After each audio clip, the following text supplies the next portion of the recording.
Hello everyone, Blueknight here and welcome back to the channel as 2020 finally comes to a close. Yes, that means 2021 is just starting, and hopefully it turns out to be a much better year than 2020 was. Because really, nobody would have been surprised if anything happened within the span of this past year. Crisis City, anyone? But on the gaming front though, it wasn't all that bad. Looking back on 2020, we got Crash Bandicoot 4, Crash's first actual sequel to release in over a decade. It was announced back in June, then released in October for the PS4 and the Xbox One. Ratchet and Clank Rift Apart, the duo's first adventure since the 2016 reimagining, that continues where Into the Nexus left off in 2013. It was also announced back in June during the PlayStation 5 reveal event, alongside Spider-Man Miles Morales. SpongeBob Rehydrated, the remake of a 2003 classic, also launched back in June on all modern-day consoles, with some rather questionable Switch updates. But perhaps the biggest thing in the gaming space that happened in 2020 was that the PS5 and the Xbox Series X released, marking the beginning of true next-gen gaming. Just look at those load times and ray tracing details, it's beautiful. However, there's still a bit of a problem with the availability department for these two consoles,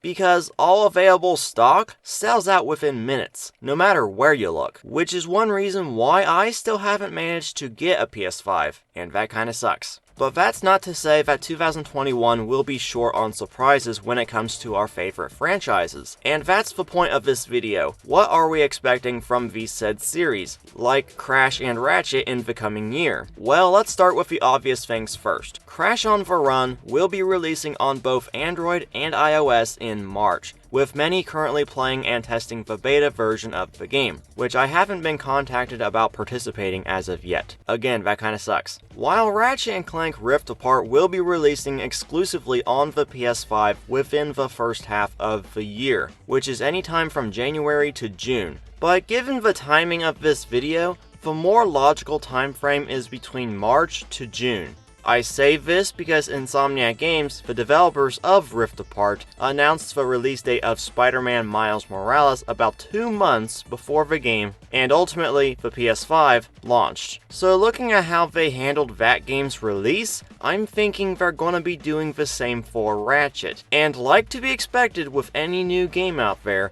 I would be expecting a marketing increase for the game when the release date is announced, showing off more weapons, planets, mechanics, story details, and of course, new gameplay. With some gameplay likely focusing on Clank and the female Lombax. Given that they are playable characters, this is a rather safe assumption. And honestly, Rift Apart is the biggest thing I'm looking forward to in 2021, because this series, in terms of platformers, has a really rich universe when it comes to the story and its characters. So you can probably imagine just how many lore and theory videos can be made out of just this one game, which I've already done way too many times, but what the hey, I enjoy doing them. That's what matters. I just hope that the PS5 becomes more readily available when the game launches, so that everyone can get a chance to experience what the PS5 can really do with a true PS5 exclusive outside of Astro's Playroom, and that is really exciting. So outside of Crash on the Run and Ratchet and Clank Rift Apart, what else can we expect to see from the game side of things during 2021? Well, currently speaking,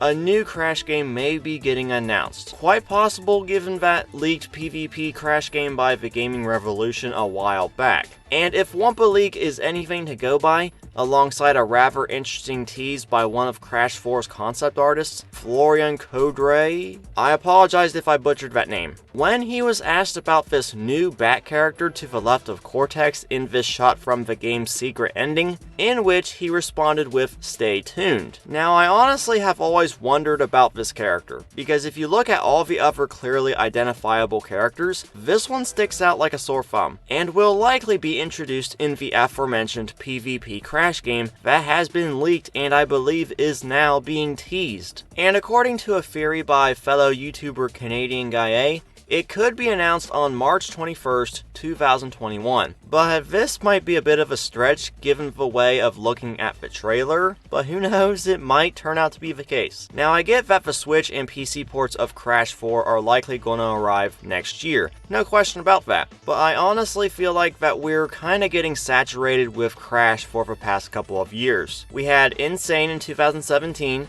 Insane Ports in 2018, CTR Nitro Fueled in 2019, Crash 4 in 2020, and now another Crash game possibly in 2021. I mean, I'm not complaining, the more Crash the better, it's just I feel like the little purple dragon Spyro is going to be left out of the picture for another year if we get another Crash game. Yes, Spyro 4 is finally being teased with the Crash 4 art book, but as for Spyro 4 actually releasing next year, it's up in the air at this point, especially given Activision's release patterns in the past few years, not to mention that 2021 is the last year involving Activision's 5-year plan with Crash. So it's likely we won't get Spyro 4 until 2022 after possibly appearing in the PvP Crash game. I don't know, we'll just have to wait and see how that goes. But real quick, I'm not expecting Crash Bandicoot 5 to release next year. I'm just not seeing it. And the last thing before ending the video is Sonic's 30th anniversary. Yep,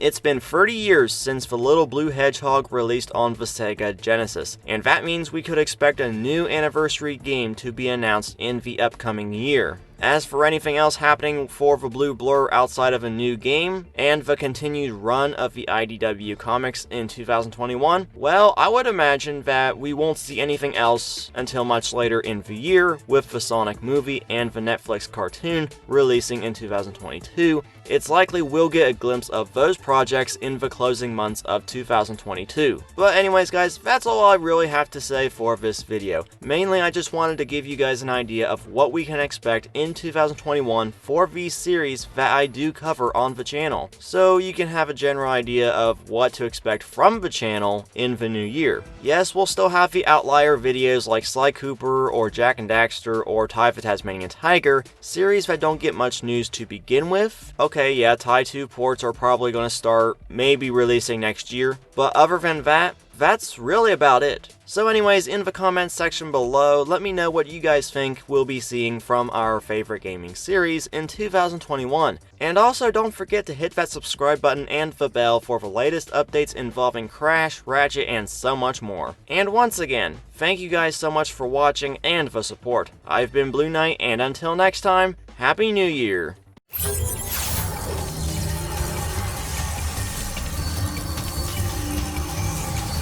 What?